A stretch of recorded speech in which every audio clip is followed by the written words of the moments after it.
The Hunger Games, The Ballad of Songbirds and Snakes is the fifth movie installment and first prequel of the series based off Suzanne Collins' 2020 novel, directed by Francis Lawrence off a screenplay by Michael Leslie and Michael Arndt. In it, we go back as far as the dark days, 3 years before the first Hunger Games, to see Coriolanus, oh Jesus, I'm just going to say Snow for the rest of the time, who was, you may remember the character who was played by Donald Sutherland in the original series.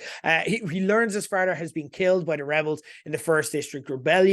Fast forward 13 years, and it's Tom Blight who picks up as young Snow for the rest of the movie as a capital student whose future prospects are gauged by Hunger Games creator Dean Highbottom, who's played by Peter Dinklage, who's channeling essentially angry Tyrion Lannister, but not so much the charming drunk that we all loved as well. And his future is gauged by how well he can mentor or tribute in the games, and he ends up falling for a student who is Rachel Degler's Lucy Gray.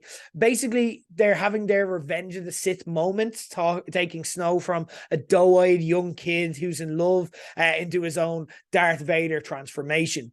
The question I had upon hearing of this project was it actually necessary? Because I didn't come away from the originals with many questions and felt they were of diminishing quality with each passing movie. And they kind of just got away with it just before it fell apart. The movies were still good enough to care about, but also there was just not much juice left in the tank.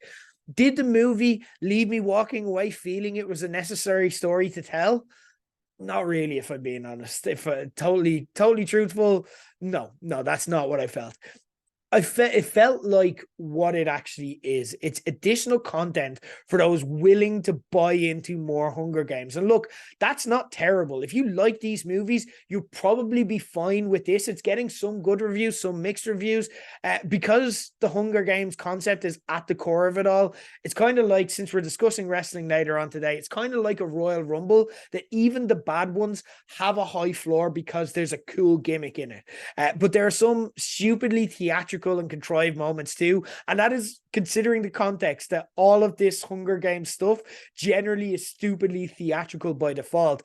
Viola Davis's character, Dr. Volumina Gall, which sounds like a type of STD, but who for me is the film's only massive win in spite of the moment that I'm about to discuss. At one stage, she asks Snow to draw up some ideas for how he'd boost ratings for the flailing games, which leads us down a stupidly contrived plot involving snakes, where she anticipates that someone is going to try and steal his spotlight, whereas you're just kind of looking at it going, mate, your games are struggling and you have to ask a college student, to basically go, here, what would you do to save them? Maybe if you didn't come up with these ridiculously complicated plans, you might actually just be able to do your job better and not have to rely on students doing work for exposure, essentially.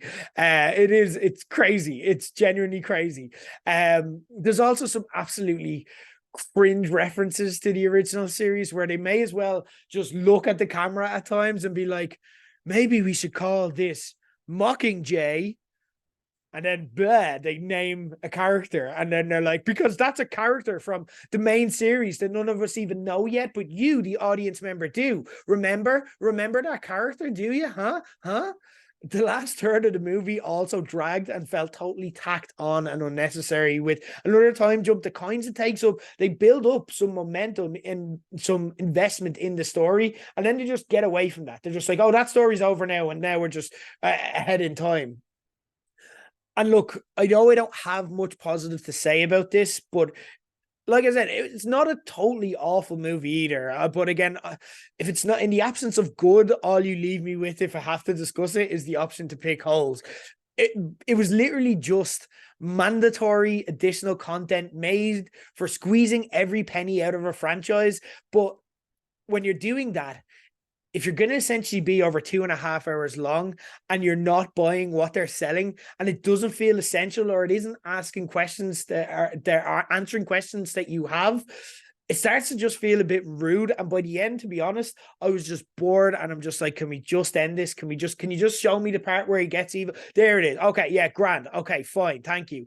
The odds, I guess, in this stage weren't in my favor, but who knows? Maybe they'll be in yours if you're big into Hunger Games. That's The Ballad of Songbirds and Snakes. It's out now. Like I said, if you like the Hunger Games, you probably like it. If not, you can probably just watch something else. And I have a good one recommendation for you now.